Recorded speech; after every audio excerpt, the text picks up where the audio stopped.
understand that when the mainstream media covers immigration, it doesn't often see it as an economic issue. But I can tell you it is a very personal economic issue. And I will say the politics of it would be very, very different if a bunch of lawyers or bankers were crossing the Rio Grande. There was a time when presidential candidates created TV ads that people remembered, made a real impact, and could have, in the end, actually turned fortunes in their favor. You might recall the famous LBJ ad with a little girl picking flowers in a field, and the voiceover behind her was a nuclear launch countdown. These days, however, you would likely need a candidate to appear in full frontal nudity to really get anybody's attention. Now, it likely wouldn't work, few would really notice, and we'd all have to undergo years of therapy to get the visual out of our heads. You know where I'm coming from. Let us then dive into the seamy, unfunny, and often completely inaccurate world of current ads heading for Iowa. Welcome back to broadcast brand marketing expert, president of the M Network Branding and Strategy in South Florida, Thom Mozloom joins us. By the way, first of all, Happy New Year. Happy New Year. Again, Thanks my friend. for letting me back on the... Well, we did. We actually got a lot of mail which said don't bring him back, but we did anyway. I know, it was brave of you. It was very brave. That's why I have the flak jacket on these days. The Cruz ad, first of all, to start with, you say that that's maybe the first really good ad, because it is creative at least. Yes, it's the best ad of the cycle. Now, that's not saying, I mean, it's a low bar right now. All of the other ads, and I'm going to say this, all of the other ads have stunk. I mean, they're all the same. Say it out loud. They suck, don't they? The same. Yes, they do. I could, and I have written that type of ad in my sleep.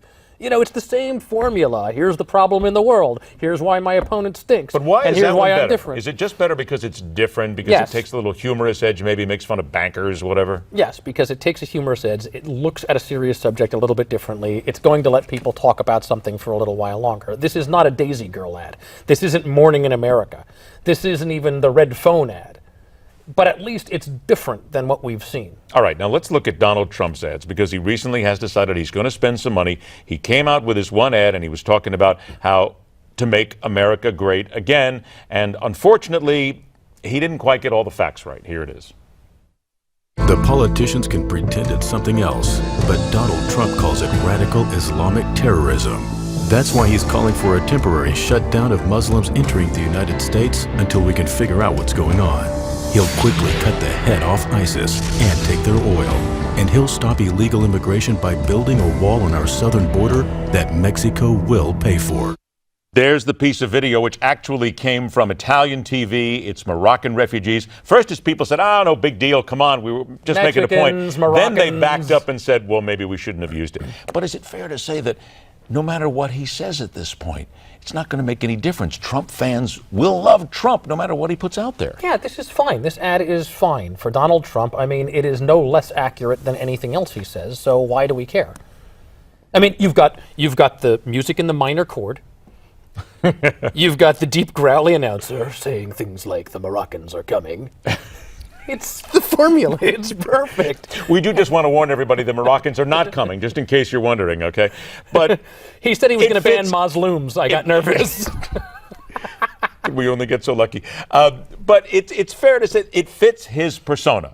Yes. It fits Trump. Okay. Yeah, actually, it's not creative enough for him. It should have been more over the top. Okay, now here's a PAC in support of Marco Rubio's campaign. Here's their ad attacking Chris Christie. Gee, what a shock. Okay, here's that one. Chris Christie could well be Obama's favorite Republican governor. Why? Christie's record.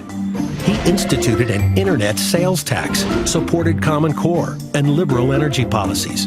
Incredibly, Christie even backed Obamacare's Medicaid expansion. Chris Christie, one high-tax, Common Core, liberal energy-loving, Obamacare Medicaid expanding president, is enough. Love the fact that he got everything in there. It was every single line. So, but when you look at this, though, is it good? Does it get a message across, or are we at the point right now? Okay, we need to define some things. Okay, please. None of these ads were made for you or me or even the voters. Who were they? All of these ads were made for donors.